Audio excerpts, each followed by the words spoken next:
அண்ணா time ஆயிடுச்சுண்ணா. அக்கா எங்க?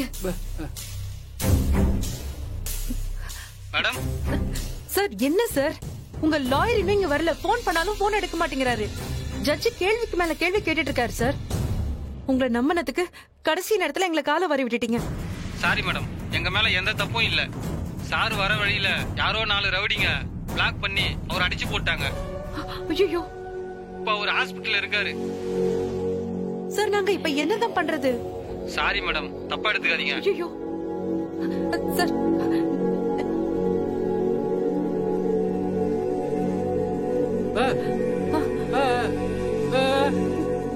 Lawyer வரமாட்டாருன்னு தெரியல.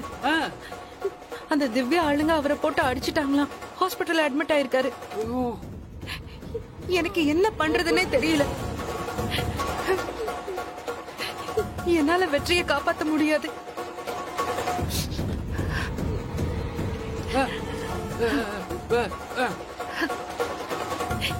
எதுக்குன்னு அதான் எல்லாம் முடிஞ்சு போச்சு. வெற்றி எனக்கு எவ்வளவு உதவி பண்ணிருக்காரு தெரியுமா?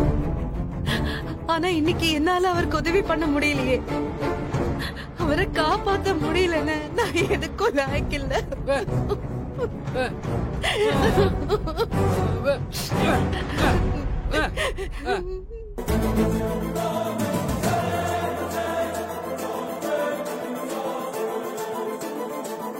அண்ணா என்னாச்சு? அக்கா என்னாச்சுண்ணா?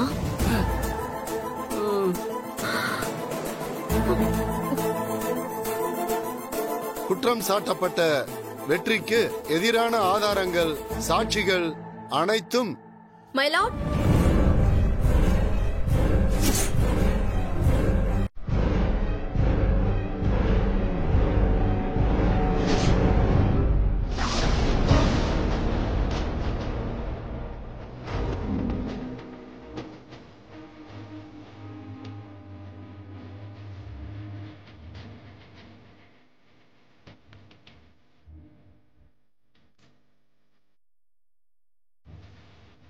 தப்பு செய்யறவங்களுக்கு கொஞ்சமாவது சட்டத்து மேல பயம் வரும்.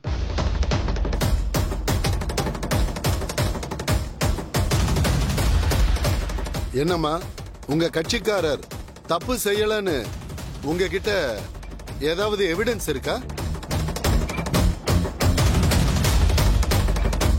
ஆஜரானா மட்டும் போதாதுமா, ஆதாரத்தோட ஆஜராகணும்.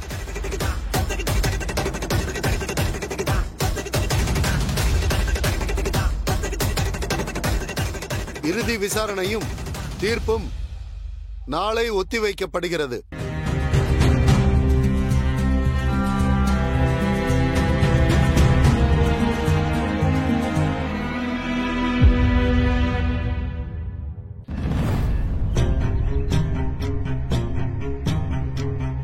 என்னம்மா அமைதியா இருக்கீங்க? கோர்ட்ல என்னம்மா சொன்னாங்க? மாமாவை நாங்க காப்பாத்திடுவோம்ப்பா. கோர்ட்ல என்ன நடந்துச்சுன்னு சொல்லுமா. என்னாச்சு?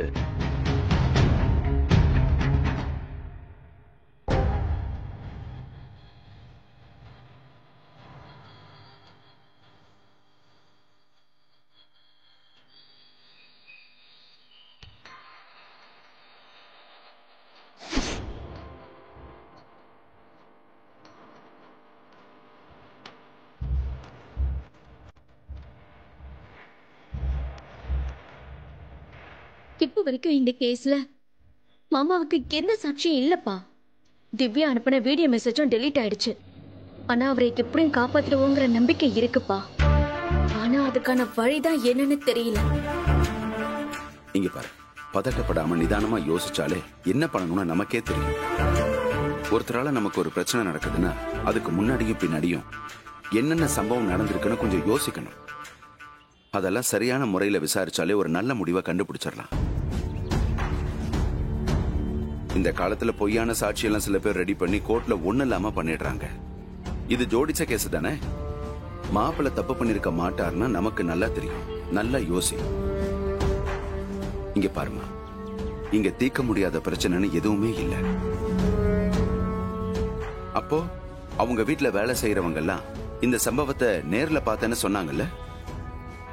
ஆமாப்பா. அவங்களா சொல்றதுக்கு ஒன்னும் வாய்ப்பு இல்ல. இங்க பாரு, அவங்கள தனியா கூட்டிட்டு வந்து வச்சு நல்லா விசாரிச்சு பாருமா. அங்க என்ன நடந்ததுன்னு நமக்கு எதுவும் தெரியாது, ஆனா அவங்களுக்கு தெரியும்ல.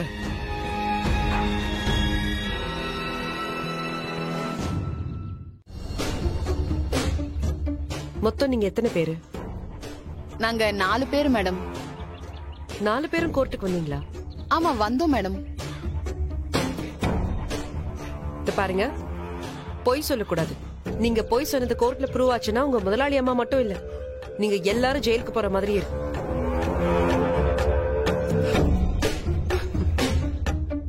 சொல்லுங்க மேடம் நாங்க 4 பேர் தான் மேடம். இங்க 3 பேர் மட்டும் தான் வந்தோம். கோர்ட்ல 4 பேர் தானே நின்னீங்க. அதுல ஒருத்தவங்க பொய்யான ஆள் மேடம். பொய்யான ஆளா? ஆமா மேடம். எங்க கூட கண்ணம்மான்னு ஒருத்தவங்க வேலை செஞ்சாங்க. அவங்களும் கூட தான் இருந்தாங்க மேடம்.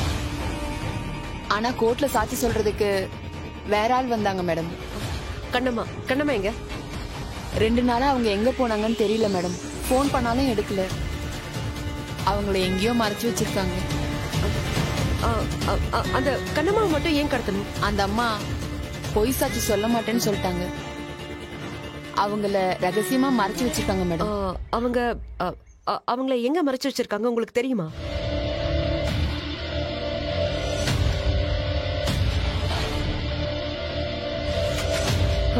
ஏன் இது முன்னாடியே சொல்லல? பயம்தான் மேடம். எங்க முதலாளி அம்மாக்கு தெரிஞ்சா என்ன செய்வாங்கன்னு தெரியாது மேடம். தயவு செஞ்சு எங்களை காட்டி கொடுத்துறாதீங்க மேடம். அண்ணா, நம்ம உடனே அந்த இடத்துக்கு போகணும்னு.